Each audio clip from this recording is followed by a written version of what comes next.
आज सुबह करीब 4 बजे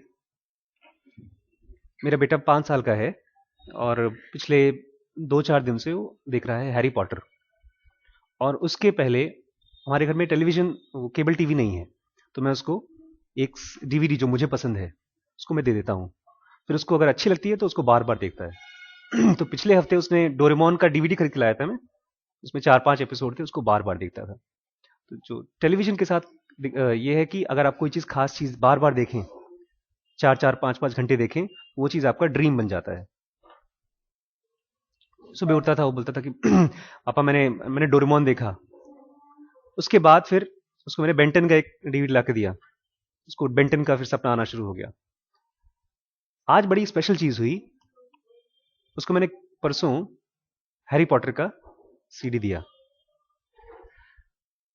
तो वो मुझसे कल रात को बोलता है, पापा या मम्मी कोई मेरे साथ आके बैठ जाए रूम में, यहीं आके खाना खाइए आप।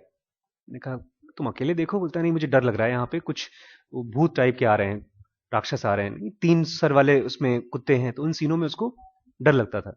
हमने समझाने की कोशिश की, नहीं डरो मत, देखो। तो बोलता नहीं नहीं आप चलिए, क्योंकि डर अगर है तो आप उसको खत्म नहीं कर सकते, ऐसे ही बोलकर खत्म नहीं कर सकते। तो फिर मैं चला गया उसके साथ। फिर मम्मी चली गई तो मैं चला गया क्लास लेने। देखता रहा देखता रहा। सुबह 4 बजे कुछ खास चीज हुई जो मैं आपको बताना चाहता हूँ। इसमें मैं आपको बताना चाहता हूँ कि आपके पेरेंट्स, आपके टीचर्स बहुत मजबूर हैं। वो आपको डांटते हैं, लेकिन वो इसलिए डांटते हैं क्योंकि वो मजबूर हैं। वो और कुछ इससे बेटर कर नहीं सकते। और अगर आप चाहते हैं अपनी प्रॉब्लम सॉल्व करना, तो आपको खुद ही करनी पड़ेगा। उसने मम्मी से बोला, अपनी बगल में मम्मी बैठी थी, लेटी थी। मम्मी मम्मी सुबह कब होगी? वो सो रही थी। अरे अभी बहुत टाइम लगेगा, सो जाओ चुपचाप। तो मेरी नींद खुल गई थी उस समय, तो मैं सुन रहा था ध्यान से। मैंने कहा मम्मी प्लीज बताओ सुबह कब होगी? मैंने कहा सुबह अभी लेट से होगी, तुम सो जाओ। तो उनका फिर उन्होंने पूछा कि क्यों, क्या क्या करना है सुबह? तो उसने कहा मुझे नींद नहीं आ रही है। 4-5 साल के बच्चे को नींद नहीं आना एक इंपॉर्टेंट चीज है, बिकॉज आमतौर पे 4-5 साल के बच्चे अगर नींद नहीं आती तो भी बोर नहीं होते हैं। जैसे रात को जब ये सोता है श्रीश, तो इसको नींद नहीं आ रही, तो हमने क्या किया, इसको टॉर्च दे रखा है छोटा सा, तो टॉर्च जला जला के खेलता रहता है, लेकिन बोर नहीं होता। छोटे बच्चे बोर नहीं होते। 1 साल का बच्चा, 2 साल का बच्चा, 3 साल का बच्चा बोर नहीं होता। इसलिए छोटे बच्चों को आराम से हम पढ़ा पाते हैं, क्योंकि वो बोर कम होते हैं। तो उसने कहा नहीं मम्मी सुबह कब होगी बताओ। टॉर्च दे दिया उन्होंने, टॉर्च से खेलो। नहीं मम्मी प्लीज। तो उन्होंने कहा क्या हुआ क्या? तो उसने कहा मुझे सपने में डर लग रहा है। मैं सोता हूं तो सपने में मुझे लोमड़ी और सांप दिखती है, और मैं उनसे बच नहीं पाता हूं। तो उन्होंने कहा देखा, कल से कोई वो नहीं चलेगी, हैरी पॉटर की पिक्चर कल से नहीं चलेगी। और ऐसा डांट करके वो सो गई उस दिन। फिर मैं था वहीं पर, मैंने कहा शरीश एक आइडिया है मेरे पास। उसने कहा हाँ बड़े पापा। तो मैंने कहा ऐसा करते हैं, तुम सोते समय अपने आप को बोलना कि तलवार, मुझे तलवार चाहिए सपने में, तलवार चाहिए तलवार चाहिए। ये भी एक मेडिटेशन की टेक्निक है। रामकृष्ण परमहंस जानते हैं कौन थे? स्वामी विवेकानंद के गुरु थे। और कहा जाता है कि वो साक्षात काली माँ को देखते थे, उनसे बातचीत करते थे, और यहां तक कहा जाता है कि उनको खाना खिलाते थे।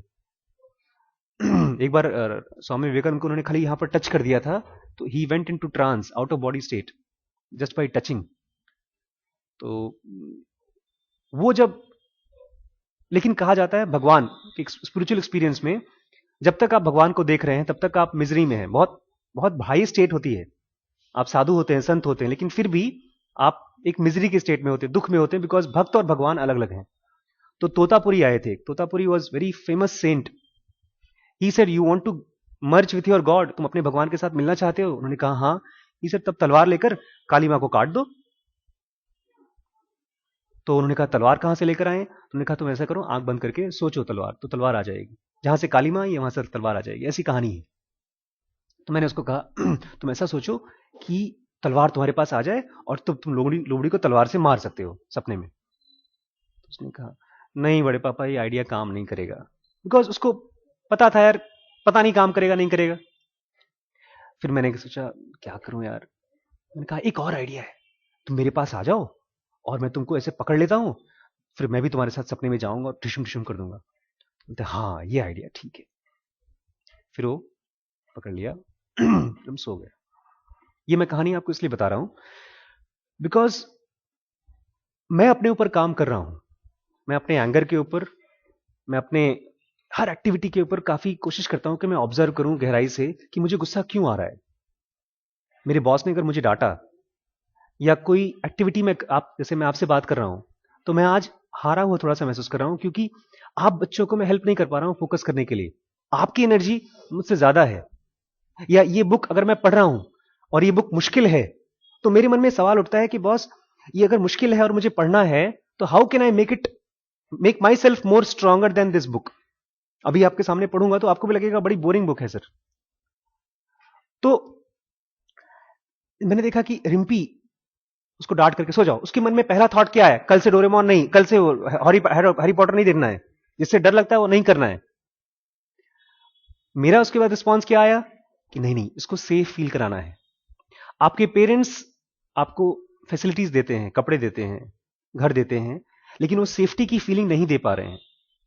कल एक बच्ची मेरे पास आई 12th की, उसके पापा उसको पैसे रुपए दे रहे हैं, उसकी पढ़ाई कर रहे हैं उसको, but they are not able to understand and give her a feeling of safety which is very important for learning. अगर आप सीखना चाहते हैं कहीं कोई, मान लीजिए आपने कंप्यूटर खोला है और आप सीख रहे हैं कंप्यूटर के साथ कुछ करना। पढ़ाई दो चीजों से होती है, एक पढ़ने के साधन हो और दूसरा इंटरेस्ट हो। पढ़ने का साधन है लेकिन अगर मन नहीं है तो आप पढ़ाई नहीं कर सकते। वैसे वर्षा, आप गरीब हैं, पढ़ने का मन है लेकिन आपके पास बुक नहीं है तो भी आप पढ़ नहीं सकते। लेकिन अगर यहां पढ़ने की इच्छा है, पढ़ाई मतलब किताब नहीं, you want to learn something and books are not there, you can learn. तो अगर आपके पास यहां पर इंटरेस्ट बहुत स्ट्रांग होते गया then you can learn. Facebook ने यही किया है। फेसबुक वहां रह करके, यूएस में रह करके आपको सिखा दिया है कि फोटो कैसे अपलोड करना है, पोस्ट कैसे अपडेट करने हैं। तो पेरेंट्स के साथ मैंने देखा उस बच्ची को हिस्टीरिया आता है, पता है, शी गेट्स अटैक्स। उसके सारे टेस्ट हो चुके हैं और ये हिस्टीरिया तो उसको ऐसे आते हैं, लेकिन हम लोगों को हिस्टीरिया कैसे आते हैं? आम बच्चों को किसी दिन कोई शैतानी कर दी, फादर के पास नाम चला गया, फिर आप सॉरी लेटर लिखोगे, फिर पापा मम्मी आएंगे। ये भी एक हिस्टेरिकल अटैक है। बेसिकली छोटी छोटी चीजों को हम कंट्रोल नहीं कर पाते और ना ही तो कंट्रोल करने का मन करता है, बिकॉज जैसे ही पेरेंट्स ने गुस्सा किया या टीचर ने गुस्सा किया तो कुछ न कुछ तो करने का मन करता है। वो कुछ न कुछ जो अटैक है, that I call it as hysterical attack. हमको नहीं मालूम होता कि इससे क्या रिजल्ट आने वाले हैं, बट फिर भी हम करते हैं। तो जो मैं पढ़ाने वाला था वो दो तरह की पढ़ाई होती है। एक होती है इंस्टीट्यूशनलाइज्ड एजुकेशन, जहां पर आपको इंग्लिश, हिंदी, मैथ, साइंस पढ़ाया जाता है इस उम्मीद में कि आप बहुत बड़े आदमी बनेंगे। और एक दूसरी तरह की पढ़ाई होती है जो आप खुद करते हैं। उसको पढ़ाई नहीं कहेंगे, उसको हम कहेंगे लर्निंग, सीखना, जिसमें आप फेसबुकिंग सीखते हैं, फैशन करना सीखते हैं, एक दूसरे का इमोशन समझते हैं, हर्ट करना जानते हैं, कैसे हर्ट कर सकते हैं, एटसेट्रा एटसेट्रा एटसेट्रा। इस लर्निंग, ये ज्यादा लर्निंग इंपॉर्टेंट है कि वो ज्यादा लर्निंग इंपॉर्टेंट है आपके हिसाब से? वो गलत। ये बुक कहता है there is something called as anti, इस बुक का नाम है antifragile. What is fragile? नाजुक। समथिंग दैट इज ब्रेकेबल, आराम से टूट जाएगा। तो उसका उल्टा क्या होगा? उसका मतलब क्या होगा हिंदी में? जो टूट ना सके आसानी से। बट अभी एक बच्चे ने क्या कहा आपने? जो, हाँ, नहीं नहीं, एक और वर्ड किसी ने यूज किया, जो जुड़ जाए। आपने कहा एंटी फ्रेजाइल स्ट्रांग से भी ज्यादा एडवांस्ड चीज है। ये नई वर्ड है, डिक्शनरी में मिलेगी नहीं आपको, अभी तक इसकी एंट्री नहीं हुई है। डिक्शनरी में आने के लिए कम से कम 4-5 साल 6 साल तक पब्लिक यूज करेगी, तब उसको डालते हैं डिक्शनरी में। एंटी फ्रेजाइल मतलब जो चोट लगने पर टूट जाए। एंटी फ्रेजाइल मतलब चोट लगने पर और मजबूत हो जाए। कि अगर आपका ये मोबाइल फोन फ्रेजाइल है, सॉरी एंटी फ्रेजाइल है, तो जमीन पे गिरेगा तो और मजबूत होते जाएगा। इसके अंदर एक बार जमीन पे गिरा, 100 रुपए का रिचार्ज हो गया सर।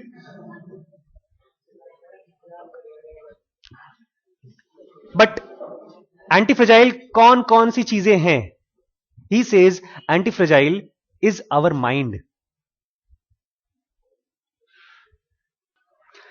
सो फ्रेजाइल मतलब कोई चीज टूट जाए, और एंटी फ्रेजाइल मतलब जो और बेटर होता जाए, बेटर होता जाए। Every time there is a chaos, there is a problem.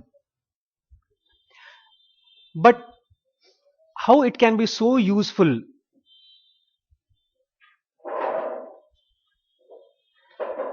What is anti-fragile? One is our minds. Heart नहीं। हार्ट को अगर जोर लगेगा, हार्ट को मान लीजिए हार्ट में हार्ट अटैक आएगा, तो उससे मजबूत नहीं होता है।